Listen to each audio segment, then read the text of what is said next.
So up until now, then I've discussed a lot about the various different pitfalls that we can encounter on the spiritual path, but I haven't said a lot about the actual practice of meditation. Now, from one side, this is very difficult, and that's because every individual has their different disposition, and it very much depends upon this student-teacher relationship, whereby a teacher with compassion, having skillful means, can identify the disposition of their student by understanding their natural disposition, can guide them closer to the truth.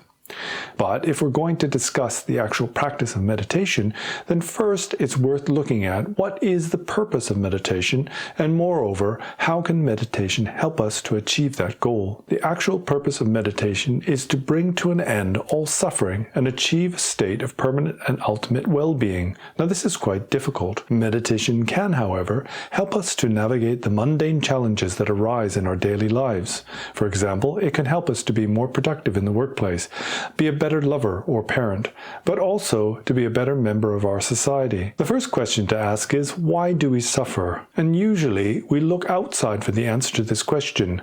We blame our environment or our living conditions, and especially our adversaries, but also those we deem to be close to us, our family and our friends, can be seen to be the cause of our suffering. Whereas it is the case that meditation can be used to bring about temporary happiness and well-being.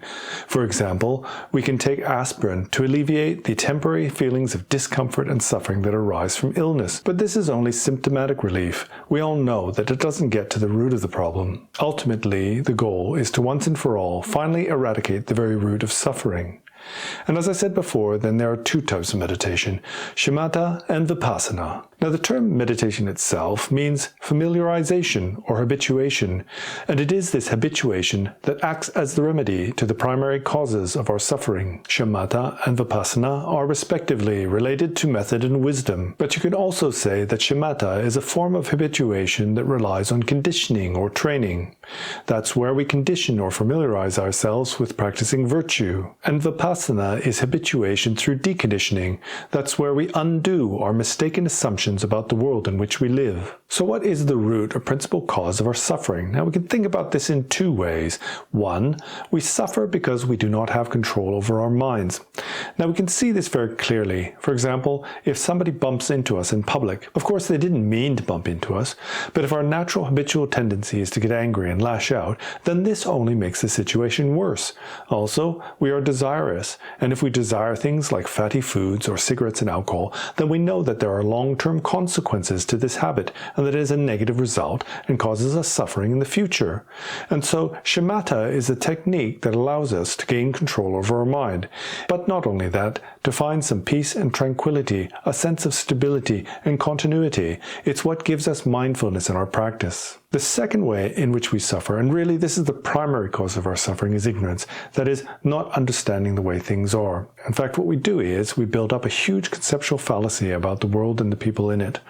We expect people to act in a particular way, and when their behavior contradicts our expectations, it causes us great suffering and brings us into conflict. To actually eradicate this ignorance is very difficult, and it's not a matter of merely being told how things are. As I said, Vipassana works as a form of deconditioning, and what we're doing is we're breaking down our strong conceptual fallacies about the world and everything in it.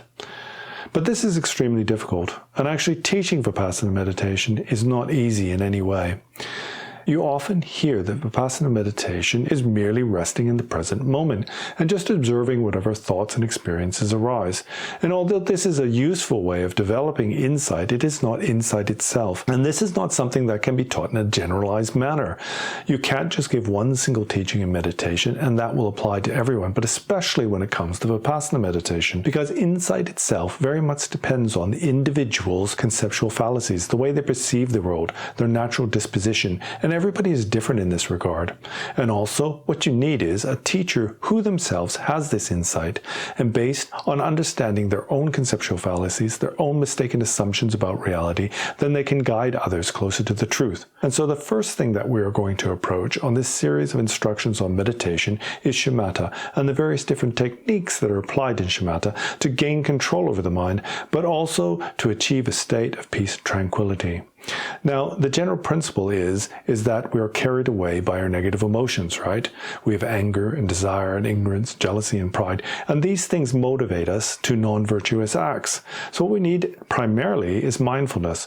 We need to remain mindful of our actions at any time. We need to be mindful of why we react in a particular way. So normally what we'll do is, if we get angry, then we will lash out. Somebody who has mindfulness, who has this mental control, will recognize that they're becoming angry based on recognizing that anger is something negative, and the consequences of lashing out are far worse than just accepting things the way they are. The person who has mindfulness can apply themselves to virtue, and not only that, they can avoid non-virtue.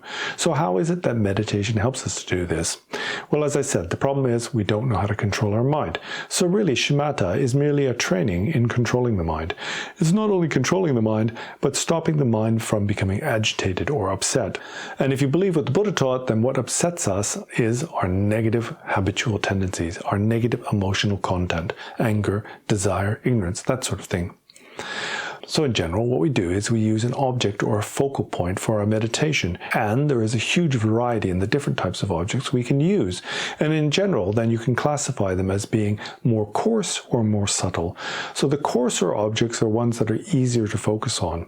They are things that are unwavering and solid, that appear in front of us in some way, and that we can remain fixated on. So we can use something like a simple black spot, or a black dot drawn on a piece of paper. It's something very stable, it's an outer object, and it's very easy for us to focus on that visually.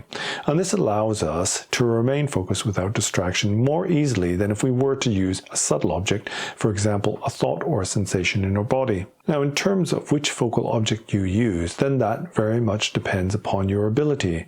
At first, you need to use coarser objects, ones that are easier to focus on. And once you have gained some mastery in that, then you progress towards subtler objects. In this way, then you can remain mindful and focused even without a specific object to look at. Now, many teachers say from the outset that all you need to do is focus in the present moment without becoming distracted and not chasing after thoughts. But in a way, this is quite difficult. And also, it's not as effective in gaining control or this kind of mental strength or acuity, this ability to remain focused on an object that you choose to be focused on. And the general progression is to take an object that is more coarse and easier to focus on, and then once you've gained mastery on that, to proceed with other objects that are more subtle. And in this way, you increase your skill and ability to meditate or concentrate. But what you have to understand is this takes diligence. You have to apply yourself. And not only that, it needs to be something that you do regularly. For example, it's best to start early every morning before you begin your day. And by doing this, you start off your day with the habit of being mindful, of being focused and being in control of your mind. It is the case that however you start off your day, then your day often proceeds in accordance with that. If from the moment you wake up, you find that your day is filled with chaos and confrontation, things will only get worse, and you have this feeling like you wish the day would just be over. So it's really important to start off the day well, and if you're a practitioner, that means early in the morning to get up and do some practice. What that practice is a training. It's training your mind for concentration. So as you've probably heard, then to start off with, we need a good posture. Now, it's not 100% necessary that you sit in lotus posture, but it is the case that there is benefit to these postures. The most important thing is that you're sitting upright with your spine straight, and also you should be comfortable so that you could sit for some prolonged period of time. I think it's wrong that some people criticize the postures that are used in meditation. They see them to be somehow strange yogic postures that are unnecessary.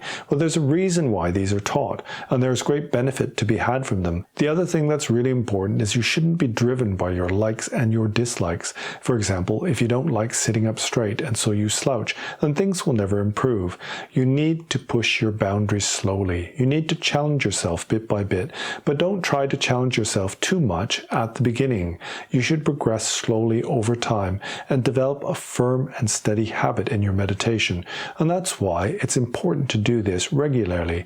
Give yourself a time every day when you're going to spend 15, 20, or 30 minutes meditating. And once that becomes easier, then you extend the time. And it's similar for your meditative object. At first, you will choose something that's easier to focus on, like a little black stone or a ball sitting on a table in front of you. And in this way, you develop your mental concentration. And once you become skilled at focusing your meditation on a coarse outer object, then you can proceed to something more subtle. So in general, what we do is we look at a black stone, and then we look at a white object, because that has less contrast. And then after that, we might look at a candle, something that's more subtle and it's also moving, so it's more difficult to focus on. And also you can meditate on empty space or on the elements, and also on concepts, thoughts, and ideas. As you've probably heard, then there's meditations that follow the breath or scanning sensations in the body, and these are all useful. But initially, as you set out as a beginner, what you need to do is primarily you need to create a sense of tranquility and peace and stillness. And on top of that, you need to gain some mental acuity, this ability to concentrate. And at first, if you can only concentrate for a few seconds, by applying yourself diligently over time, that will extend to 10 seconds, 15 seconds, 1 minute, 10 minutes, up to an hour or maybe even 2 hours. Actually, in reality, it's very difficult to meditate for long periods of time. In general, people say that they're meditating 2 hours a day, but if you look at it, really, we're only meditating for short periods of time repeatedly over our session. But that's okay, that's important too. They say repeat often and for a short time, and that really is the best instruction for your meditation. And then in that way to progress slowly. Don't make the mistake of trying to push yourself too hard at the beginning. This is a sure way to burn yourself up. And also, if you do that, what can often happen is you lose the taste for it. You become fed up with your meditation. If you push yourself too hard, it will be painful and uncomfortable. And then you will react in a negative way to your practice. But it is the case that you have to challenge yourselves. You must do that. So you may not like sitting up straight, but you should try. And even though at first you may need to sit in a chair to meditate, eventually, if you're diligent, you may be able to sit in an easy cross-legged position. And who knows, eventually also in lotus position. And these are important stages on the path. Everything is about training. Everything is about conditioning. When it comes to your practice, it's all about training. It's about training your body and training your mind. And you will also find that there are many mundane benefits that will be gained from your spiritual practice. These things go hand in hand. As I said many times before, then we have these three: view, meditation, and conduct. And these things do not evolve independent of each other. In fact, they all evolve together in synthesis. And it's a really important thing to understand. You can't just force yourself to change your view. You have to come to understand a view and also believe in it. And then by contemplating on that view, you gain personal experience and confidence in the view. And once this view has become natural to you, it will be reflected in your conduct and also in your meditative equipoise. So there's a lot to say on this topic, and if I put too much into one video, they'll be overly long. So what I'll do is I'll leave it there for now. And then in future, we can look at the specific postures and techniques that can be used on the meditative path to develop your concentration and also the stillness of your mind. So until then see you later.